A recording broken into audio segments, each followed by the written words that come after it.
सा chapter complete किया, chapter number 16 are fundamental rights and duties. और आज हम इस वीडियो में क्या पढ़ेंगे, chapter number 9 are natural resources forest and wild life. ठीक है, जो ये चैप्टर है इसमें जो टॉपिक्स जो भी टू बी कवर्ड, जो हम इस चैप्टर में टॉपिक्स कवर करेंगे वो है इंट्रोडक्शन, फॉरेस्ट में हम पढ़ेंगे importance of forest, types of forest and conservation of forest. Okay, और जो नेक्स्ट और लास्ट टॉपिक है वो है वाइल्ड लाइफ। ओके, और हम इस वीडियो में कौन क्या क्या पढ़ेंगे, इंट्रोडक्शन, फॉरेस्ट और फॉरेस्ट का हम फर्स्ट पार्ट पढ़ेंगे, importance of forest. Okay, now let's begin. First topic हमारा क्या है, introduction. Now, natural resources are gifted to man by nature. Yes, हमें जो नेचर ने हमें जो गिफ्ट कर रखा है हम ह्यूमन बींग्स को, वो क्या है, नेचुरल रिसोर्सेज है।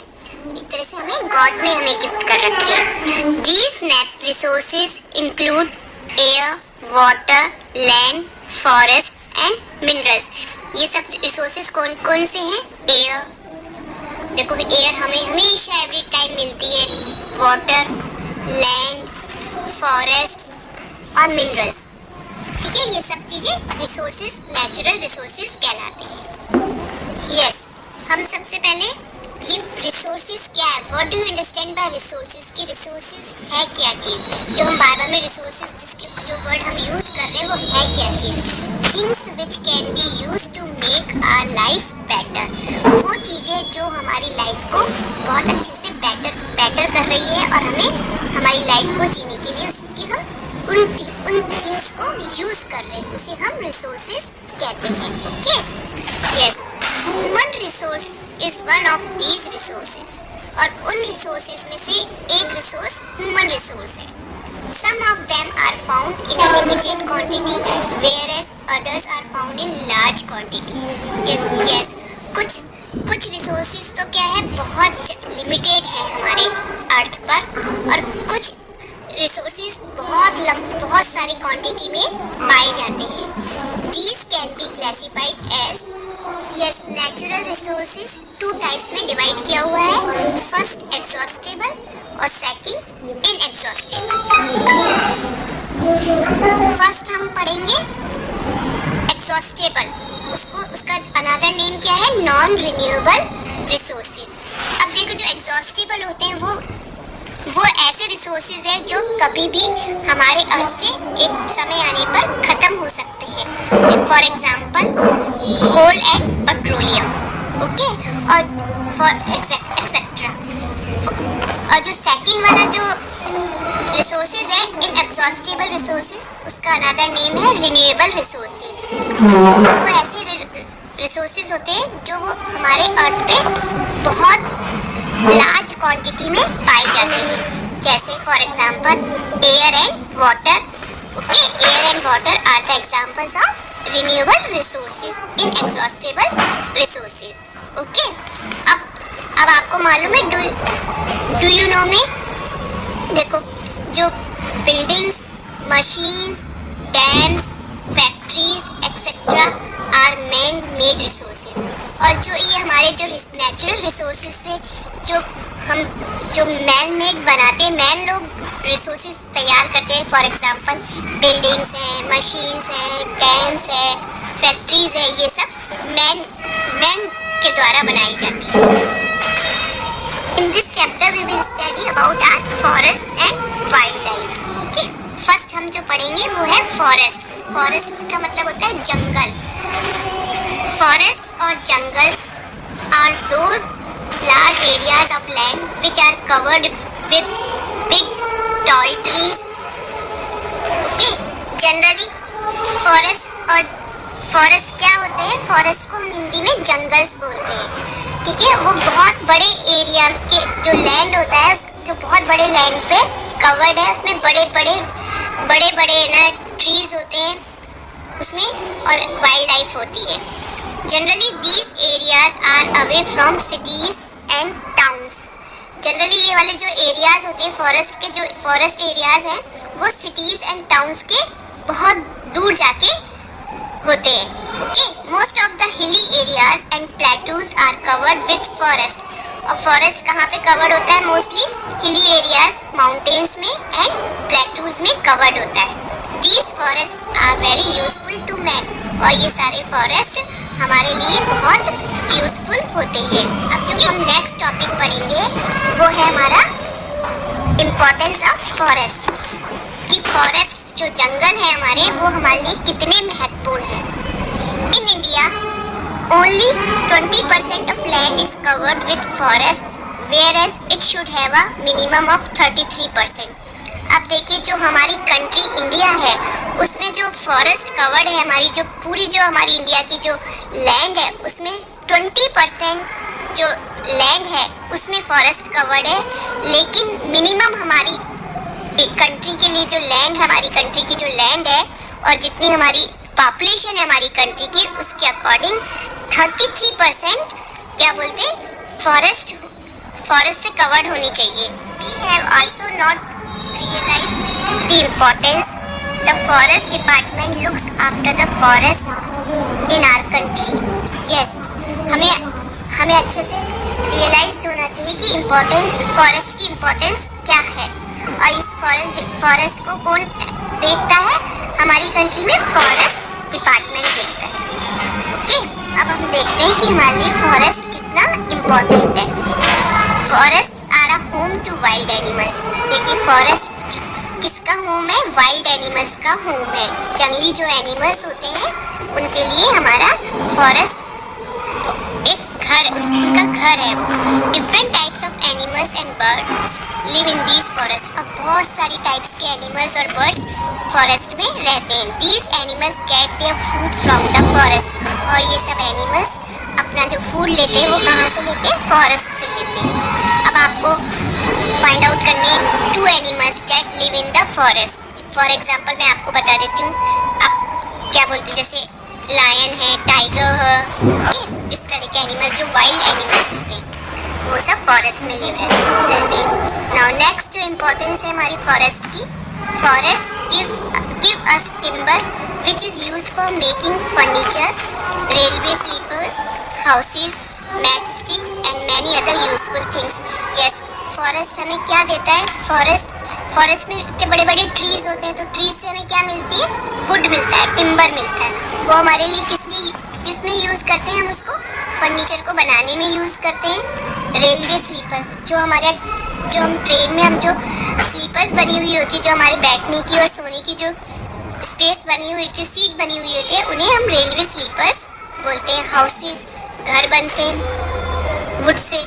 मैच स्टिक्स बनते हैं, और and many more other things, many more useful things भी हमें प्रोवाइड करता है forest. Thus they are a source of raw material for many industries. और हाँ, ये बहुत सारे सोर्सेज हमारे जो रॉ मटेरियल है जो इंडस्ट्रीज में काम आते हैं वो सब फॉरेस्ट से मिलते हैं। Now next importance is forests help in controlling floods and checking soil erosion. Yes, forest हमारी हेल्प करता है। किससे हेल्प करता है? जो फ्लड्स आ जाती है, जो हैवी रेनफॉल आ जाती है, उनको कंट्रोल करता है फॉरेस्ट। और चेकिंग सॉइल इरोजन, और हमारी जो सॉइल होती है, जो सॉइल की जो ट्रीज की जो रूट होती है उससे बाइंड रहती है हमारी सॉइल, इससे सॉइल इरोजन नहीं होता है। They reduce the flow of water and save soil from being washed away. और ये फ्लो ऑफ वाटर, जो पानी का जो बहाव होता है उसको कंट्रोल करता है और सॉइल को भी सेव करता है। So forest help in the conservation of soil. इसलिए फॉरेस्ट हमारी सॉइल को सेव रखने के लिए भी हेल्प करता है। नेक्स्ट हम देखते हैं फैक्ट देखते हैं। Okay, the paper on which we write और the book we read is made from trees. देखो जो पेपर बनता है हमारा, जिसमें हम लिखते हैं, जिन नोटबुक्स में हम लिखते हैं और जिन बुक्स को हम पढ़ते हैं, वो सब किससे बने हुए हैं? ये सब ट्रीज से बने हुए हैं। तो ट्रीज हमें क्या देता है? पेपर भी हमें ट्रीज देता है। ये बहुत इंपॉर्टेंट है हमारे लिए फॉरेस्ट। अब जो नेक्स्ट इम्पोर्टेंट है, हमारी इम्पोर्टेंस है फॉरेस्ट की, वो है forest help in causing rains. Forest हमारे को हेल्प करता है किसके लिए? रेन्स बनाने में हमारे फॉरेस्ट बहुत ज़्यादा हेल्प करता है। नेक्स्ट इम्पोर्टेंस हमारी फॉरेस्ट की क्या है? फॉरेस्टेड एरियाज रिसीव मोर रेन। और जहाँ जहाँ पे फॉरेस्ट है, जिन जिन एरिया में फॉरेस्ट है वहाँ पे सबसे ज़्यादा रेन रिसीव होती है। नेक्स्ट इम्पोर्टेंस फॉरेस्ट की, it also provide us with food and fruits. और ये हमें क्या प्रोवाइड करता है? फूड एंड फ्रूट्स प्रोवाइड करता है। Forest helps in keeping the environment pollution free. अब फॉरेस्ट हमारी क्या हेल्प करता है? एनवायरनमेंट, जो हमारा एनवायरनमेंट है पॉल्यूशन से फ्री रखता है। ओके, नाउ अब हमारा ये तो थी हमारी इम्पोर्टेंस ऑफ फॉरेस्ट। अब हम जो नेक्स्ट पढ़ेंगे वो हम नेक्स्ट वीडियो में पढ़ेंगे। आज हमारी क्लास यहीं ओवर होती है। नेक्स्ट क्लास में हम टाइप्स ऑफ फॉरेस्ट और वाइल्ड लाइफ पढ़ेंगे और कंजर्वेशन ऑफ फॉरेस्ट पढ़ेंगे। Okay, now bye, take care, all the best, bye bye, thank you everyone. कहते हैं chapter number 9 are natural resources forest and wild life. उसमें हमने इम्पोर्टेंस ऑफ फॉरेस्ट तक complete कर लिया था। Today we will learn types of forest. Okay, now let's begin. The different types of forest are evergreen forest, deciduous forests, thorny and scrub forests, mountain forests and mangrove forests. How many types of forest in our India? They are 5. Okay. First forest कौन सा है? Evergreen forest. Evergreen का मतलब होता है सदाबहार, मतलब हमेशा ना हरियाली हरियाली रहना। Evergreen forest are found in areas with hot and humid climate. Evergreen forest कहाँ पे, कौन से एरिया में पाया जाता है? जहाँ पे हॉट होती है और ह्यूमिड क्लाइमेट रहती है, वहाँ पे एवरग्रीन फॉरेस्ट पाया जाता है। They are found in areas with heavy rainfalls. और इन एरियाज में सबसे ज़्यादा रेनफॉल होती है। Evergreen forest have a variety of trees. और एवरग्रीन फॉरेस्ट में बहुत सारी वैरायटियाँ होती है ट्रीज की। In this forest different trees shed their leaves in different seasons. और इन ट्रीज की इन फॉरेस्ट में जो ट्रीज होते हैं उनकी लीव्स अलग अलग सीजन्स में गिरती हैं, मतलब शेड होती हैं, जिससे क्या इसीलिए वो एवरग्रीन फॉरेस्ट दिखाई देता है। Therefore, evergreen forest look green throughout the year। और इसीलिए पूरे ईयर हरियाली, चारों तरफ हरियाली रहती है एवरग्रीन फॉरेस्ट में। Okay, the next paragraph, the trees in these forest are tall. The height of some trees may be more than 50 metre. अब देखिए यहाँ पे जो ट्रीज होते हैं इस फॉरेस्ट के अंदर, वहाँ वो ट्रीज कैसे होते हैं? बड़े बड़े होते हैं, टॉल होते हैं, और उनकी height maximum more than 50 metre, मतलब इतनी 50 मीटर तक की ना ट्रीज होते हैं इसमें। Okay, they are dense. Dense का मतलब होता है घना, मतलब चारों तरफ है ना, क्या बोलते हैं ना, पेड़ ट्रीज दिखाई देते हैं। Sometimes it becomes difficult for the sun rays to reach the ground as the leaves of the trees form a canopy or roof on the top। अब देखो, अब वो डेंस होने की वजह से, क्योंकि सारी लीव्स से है ना पूरा कवर्ड हो रहा होता है, ट्रीज पे जितनी लीव्स होती हैं, तो जो उसकी सन की जो रेज आती हैं वो भी क्या कहते हैं ग्राउंड तक पड़ती नहीं है, मतलब जमीन पर, जो फॉरेस्ट की जो जमीन लैंड है वहाँ तक दिखाई भी नहीं देती है। और उसकी जो रूफ जो होती है, छत जो टॉप ऑफ रूफ जो होती है, वो भी कैसी होती है? कैनोपी शेप होती है उसकी। Okay, the main trees of this forest are ebony, mahogany, rosewood and rubber. अब यहाँ पे इन फॉरेस्ट में जो ट्रीज पाए जाते हैं वो कौन कौन से इम्पोर्टेंट कौन कौन से?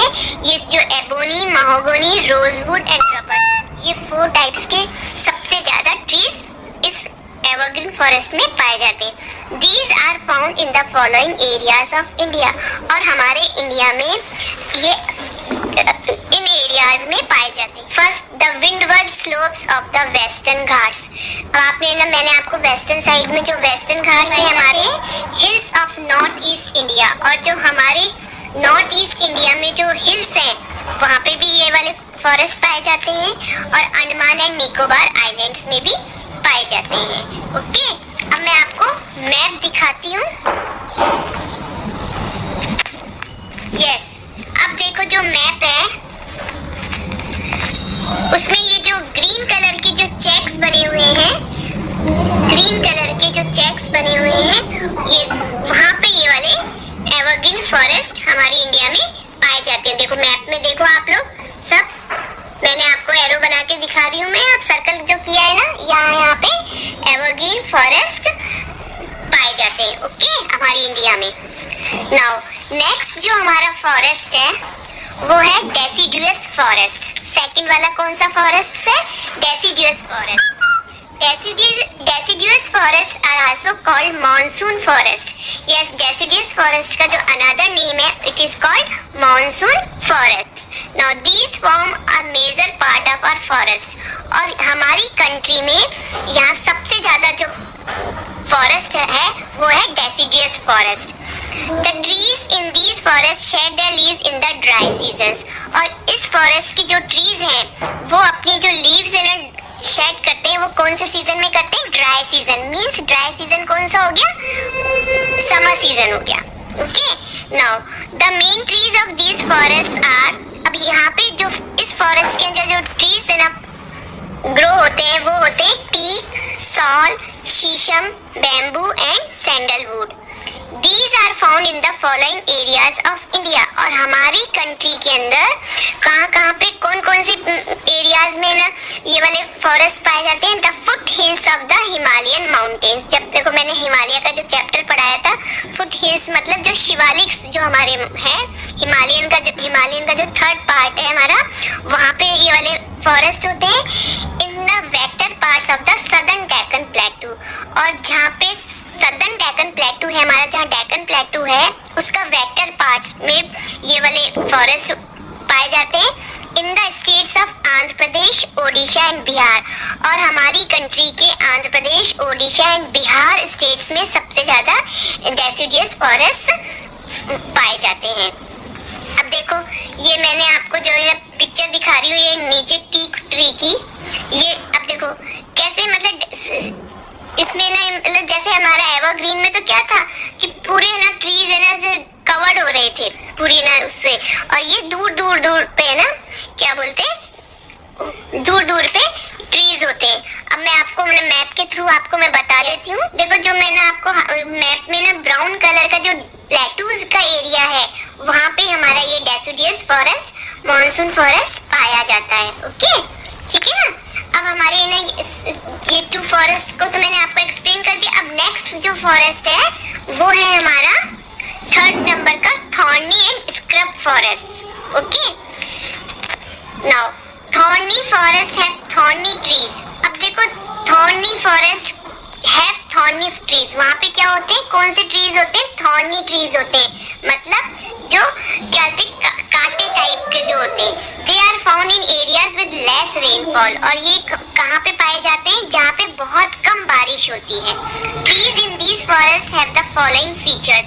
अब देखो यहाँ की जो इन फॉरेस्ट में जो ट्रीज होती है उनकी जो कैरेक्टरिस्टिक्स है, जो फीचर्स हैं वो कैसे होते हैं? लॉन्ग रूट्स, बड़ी बड़ी जड़ होती है उनकी, स्मॉल लीव्स, छोटी पत्तियां होती है, थिक बार्क, उनका बार्क जो होता है, जो तना होता है पेड़ का वो मोटा होता है, शार्प थॉर्न्स, और उनकी जो क्या कहते हैं थॉर्न्स होती हैं,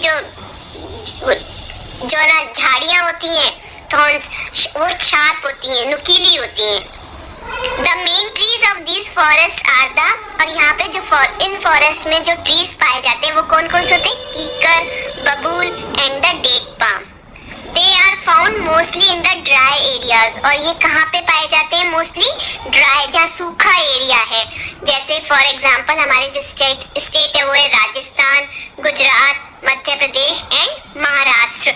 अब देखो ये जो अपनी फोटो है इसमें बबूल ट्री की, वो इस तरह के पेड़ होते हैं और ऐसे सूखे और शार्प मोटे थिक इसका बार्क होता है, और ये इनकी जो जड़ें होती हैं वो बहुत लंबी होती है, नीचे तक बहुत नीचे तक है ना जड़ें पाई जाती है। ठीक है ना। ये हमारा थॉर्नी एंड स्क्रब फॉरेस्ट है। नाउ अब हम इसको ना मैप के थ्रू देखेंगे, ये देखो कहाँ पाया जाता है। तो ये जो थॉर्नी जो हमारा है ना, ये थॉर्नी फॉरेस्ट है, वो है यहाँ पे। ये देखो चेक्स बने हुए हैं, डार्क कलर की, ब्राउन कलर की चेक्स जो बने हुए हैं, वो यहाँ पे देखो राजस्थान, गुजरात, मध्य प्रदेश और महाराष्ट्र कुछ पार्ट है ना, ये सब हमारे कौन से हैं, थॉर्नी एंड स्क्रब फॉरेस्ट पाए जाते हैं। यस, हमारा जो फोर्थ फॉरेस्ट है वो है माउंटेन फॉरेस्ट। अब देखो जो माउंटेन फॉरेस्ट है वो कहाँ पे सिचुएटेड होते हैं, जहाँ पहाड़ होते हैं, ओके, जहाँ पहाड़ों पे होता है ये forest. Now start. Mountain forest और coniferous forest are found in the Himalayan region and other hilly areas. अब देखो जो माउंटेन फॉरेस्ट है उसका जो अनदर नेम है वो है कॉनिफेरियस फॉरेस्ट। ठीक है, ये कहाँ पाए जाते हैं, ये हिमालयन रीजन में पाए जाते हैं और हिली एरियाज जो पहाड़ी एरियाज है वहाँ पाए जाते हैं। ओके, ये different types of trees are found at different heights, और यहाँ पे अलग अलग टाइप्स के जो ट्रीज होते हैं वो डिफरेंट हाइट्स पर, अलग अलग हाइट्स पर पाए जाते हैं।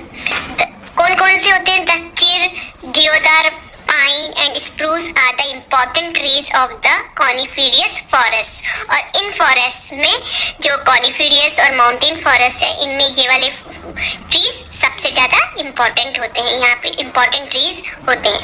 ओके, हमारा जो नेक्स्ट फॉरेस्ट है वो है मैंग्रोव फॉरेस्ट। अब जो मैंग्रोव फॉरेस्ट कहाँ पाए जाते हैं, वो पाए जाते हैं डेल्टा रीजन्स में। अब मैंने आपको प्रीवियस वीडियो में आपको डेल्टा के बारे में बताया है, होप आपको सबको मालूम होगा। These are also called tidal forest. और मैंग्रोव फॉरेस्ट को का जो अनदर नेम है वो है टाइडल फॉरेस्ट। और ये सबसे जो इम्पोर्टेंट ट्री है इस फॉरेस्ट का वो है sundari tree. The sundari tree is an important tree of these forest in India. हमारे इंडिया में मैंग्रोव फॉरेस्ट कहाँ पाए जाते हैं, forest are found in the delta of the Ganga river. कहाँ पे, गंगा रिवर के डेल्टा पे पाए जाते हैं। The Sundarban forest are found in waste Bengal and Bangladesh. Yes, हमारे सुंदरबन फॉरेस्ट कहाँ है, वेस्ट बंगाल में है, और बांग्लादेश जो हमारी इंडिया से की नेबरिंग कंट्री है। ओके, अब Sundarban forest are home of the royal Bengal tiger. और जो सुंदरबन फॉरेस्ट का ये किसका घर है, ये रॉयल बंगाल टाइगर का घर है। अब देखो जो मैंग्रोव फॉरेस्ट का जो देखो किस तरह के होते हैं, या मैंने आपको पिक्चर में बता रही हूँ, ये मैंग्रोव फॉरेस्ट कहलाते हैं। ओके, और अब देखो मैप में आप देखो, यस, अब अपने मैप में देखिए, देखो मैंग्रोव फॉरेस्ट कहाँ पे है, ये जो वेस्ट बंगाल साइड में है। देखो जो मैंने मार्क किया है ना, वहाँ पे जो पर्पल कलर से जो मैंने मार्क किया है वो है मैंग्रोव फॉरेस्ट पाए जाते हैं। और जो माउंटेन फॉरेस्ट अभी जो मैंने पहले वाला माउंटेन फॉरेस्ट पढ़ाया था वो कहाँ है, ये हमारे ऊपर नॉर्थ साइड में, और जो हमारा ये ईस्ट का पार्ट है, यहाँ पे जो डार्क ब्राउन कलर का जो है ना, ये सब माउंटेन फॉरेस्ट होते हैं। ओके, ठीक है, यस, ये हमारा कंप्लीट होते हैं हमारे टाइप्स ऑफ फॉरेस्ट। अब हम जो नेक्स्ट टॉपिक पढ़ेंगे वो है हमारा कंजर्वेशन ऑफ फॉरेस्ट, कि हमें फॉरेस्ट को कैसे कंजर्व करना चाहिए, सेव करना चाहिए, क्योंकि फॉरेस्ट हमारे लाइफ के लिए बहुत इम्पोर्टेंट चीज है हमारे लिए ना, forest. Okay, now the following steps should be taken to conserve forest. First, हमें कैसे कौन से स्टेप्स उठाने चाहिए फॉरेस्ट को सेव रखने के लिए, कंजर्व करने के लिए। फर्स्ट है, forest laws must be obeyed strictly. हमें फॉरेस्ट का जो लॉ है, कानून है, उसको ओबे करना चाहिए स्ट्रिक्टली। हमें next, small trees should not be cut and trees should be planted regularly. और हमें छोटे जो ट्रीज हैं उनको कट नहीं करनी चाहिए, उनको काटने नहीं चाहिए, और ट्रीज को प्लांटेड रेगुलरली करते रहना चाहिए। नेक्स्ट जो है हमारा top point, people should be made aware of the importance of forest. और पीपल को हमें अवेयर होना चाहिए कि हमारे लिए फॉरेस्ट कितना इम्पोर्टेंट है। Next, tribal people should check grazing of animals. अब जहाँ फॉरेस्ट में जो आदिवासी लोग जो रहते हैं, ट्राइबल पीपल जो रहते हैं, उन्हें ध्यान रखना चाहिए कि एनिमल्स ग्रेजिंग करके प्लांट्स को खराब नहीं करें। Various efforts are being made by the government to encourage the people to participate in the growing of trees. Yes, हमारी गवर्नमेंट भी काफ़ी encourage कर रही है और participate करती है, people को motivate कर रही है कि more and more trees grow करें। जैसे for example वन महोत्सव गवर्नमेंट ने ऑर्गेनाइज कर रखा है, वन महोत्सव। ठीक है, ये हमारा कंजर्वेशन ऑफ फॉरेस्ट का टॉपिक कंप्लीट होता है। नेक्स्ट जो हमारा टॉपिक है वो है वाइल्ड लाइफ। वाइल्ड लाइफ यानी जो जंगलों में जो लाइफ रह रही है, जो एनिमल्स रह रहे हैं, उनको क्या बोलते हैं, कैसे सेव किया जाए, कैसे नहीं, उनके लिए पार्क्स वगैरह डेवलप कर रखे हैं गवर्नमेंट ने। ये सब हम इस टॉपिक में पढ़ेंगे। Okay, now start. We have a large variety of wild life in our country. हमारी कंट्री में बहुत सारी वैरायटियां हैं वाइल्ड लाइफ की। The number of our wild animals is decreasing, और बहुत सारे वाइल्ड एनिमल्स डिक्रीज होते जा रहे हैं, कम होते जा रहे हैं। Our government is making several efforts to protect endangered species by setting up wildlife sanctuaries and reserves। और हमारी गवर्नमेंट बहुत सारे एफर्ट्स डाल रही है और प्रोटेक्ट कर रही है वाइल्ड लाइफ को, कि नए नए सेंचुरीज और रिजर्व्स ऑर्गेनाइज कर रही है ताकि हमारी वाइल्ड लाइफ हमारी सेफ रहे। We have many wildlife sanctuaries and national parks, और हमारी कंट्री के अंदर बहुत सारे वाइल्ड लाइफ सेंचुरी और नेशनल पार्क्स हैं। उनमें से कुछ के हमारे चैप्टर में दे रखे हैं। जैसे फर्स्ट है Kaziranga national park, Corbett national park, Sundarbans in waste Bengal, Manas wild life sanctuary in Assam, Periyar in Kerala, Bandipur in Karnataka, Kanha in Madhya Pradesh, Gir in Gujarat and Sariska, Ranthambore and Bharatpur in Rajasthan. ये इम्पोर्टेंट हमारे नेशनल पार्क्स और वाइल्ड लाइफ सेंचुरीज हैं, जिनके आपको नाम और स्पेलिंग्स प्रॉपर लर्न होनी चाहिए। ओके, हमारा